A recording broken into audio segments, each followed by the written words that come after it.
Good morning. Thank you for coming today. Many predicted that modern society would lead to the end of religion. Enlightenment and advancement in human understanding would lead to secularism, and religion would become just a thing of the past, little more than superstition, authoritarianism, and irrelevant dogmas and traditions.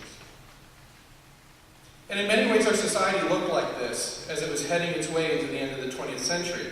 The global economy was booming, mainline churches were becoming more and more liberal, conservative Christianity was retreating into a corner of biblical literalism, creationism, and anti-liberal conspiracies.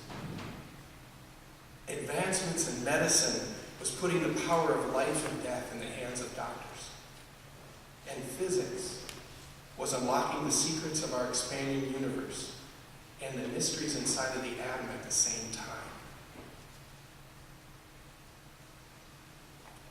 The end of the Soviet Union and communism happened in 1989. September 11th was 12 years later. By the end of the Cold War, with rising globalization, terrorism, and the internet making the world smaller and more connected, we did not see the end of religion, only a decline in institutional forms of it. Instead, today, late modern folks like you and me have not generally lost interest in religious traditions, or we haven't lost interest in looking for spiritual meaning in our lives. In fact, there's evidence all around that there's a heightened sense that our world needs renewal, transformation, social justice, and a better understanding of the divine power that seems to lurk in every human relationship. There's actually been a resurgence of interest in religion over the last 2 decades, particularly in spiritual practices and in religious traditions. And in many ways, that's exactly what brings us here to Lent. Lent is an ancient tradition that goes back to a time when it was religion that defined the kind of technology that was formed by our understanding of the world and its basic relationships. Lent defines a path, a series of practices and mechanisms of encounters designed to access the power of life that's available in the everyday.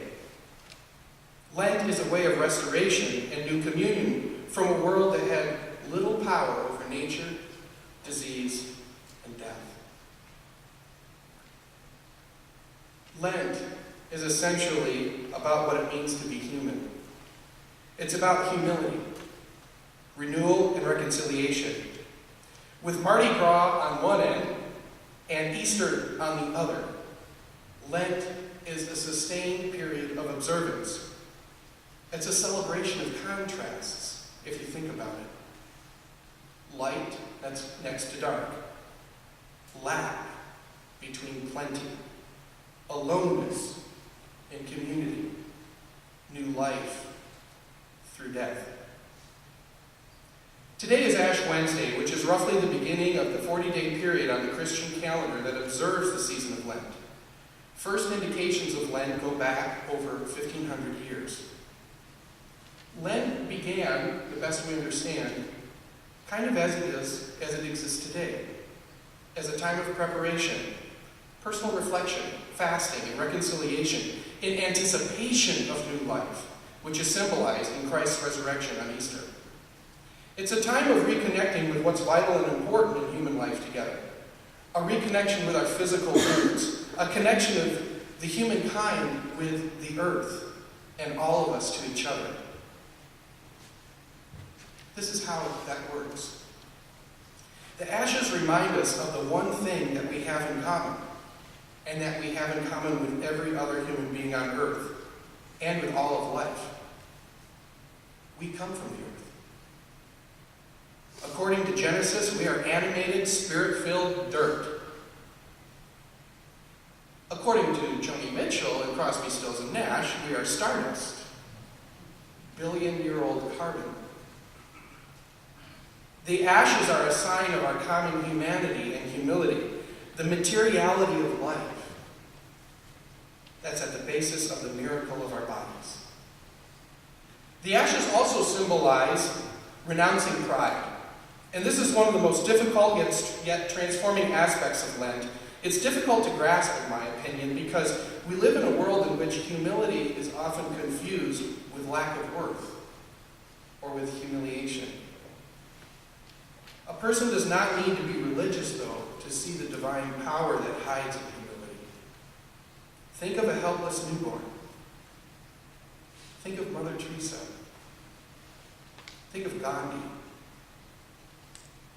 Or a picture that's seared into my mind, that one man standing in front of a tank in Tiananmen Square.